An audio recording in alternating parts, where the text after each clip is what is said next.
నేను మీ అలెగ్జాండర్. ఇకపోతే దేశంలో పెను సంచలనాత్మకంగా మారిన వక్ఫ్ అమెండ్మెంట్ యాక్ట్ ఏదైతే ముస్లింలకు సంబంధించిన మరి ముస్లింలు అల్లా పేరుతోటి అల్లా ప్రొఫెట్ పేరుతోటి మరి వాళ్ళ దేవాదాయ ధార్మిక ప్రార్థనలకు సంబంధించినవి మదర్సాలకు సంబంధించినవి అలా గ్రేవ్ బరియల్ యాడ్ ఏదైతే ఉన్నాయో శ్మశాన వాటికలకు సంబంధించిన ఈ అన్నిటికి సంబంధించి వక్ఫ్ ల్యాండ్స్ వక్ఫ్ భూములు ఉంటాయి.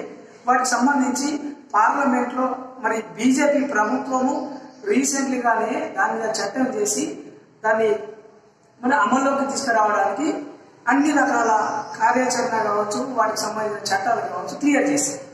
అయితే దీన్ని ఉద్దేశించి తృణమూల్ కాంగ్రెస్ పార్టీ బెంగాల్ సీఎంగా ఉన్నటువంటి మమతా బెనర్జీ గారు చాలా ఘాటు వ్యాఖ్యలు చేసింది.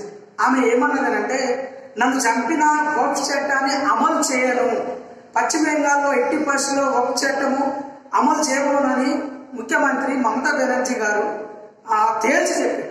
అంటే మత ప్రాతిపదికన బెంగాల్ నిర్మించడానికి ప్రయత్నిస్తున్నారని, ఎట్టి పరిస్థితుల్లో దాన్ని అనుమతించబోమని మమత తేల్చి చెప్పారు. తనను చంపినా పర్వాలేదు కానీ ఐక్యతను మాత్రం దెబ్బతీయనని చెప్పుకొచ్చారు. ముస్లింలకు అండగా ఉంటారని హామీ ఇచ్చారు. తనపై నమ్మకం ఉంచాలన్నారు. తనపై నమ్మకం ఉండాలని ఎందుకు చెప్తా ఉన్నది అంటే, ఇంతకుముందు ఈస్ట్ బెంగాల్ వెస్ట్ బెంగాల్ రెండు రాష్ట్రాలుగా అంటే రెండు దేశాలుగా విడిపోయింది.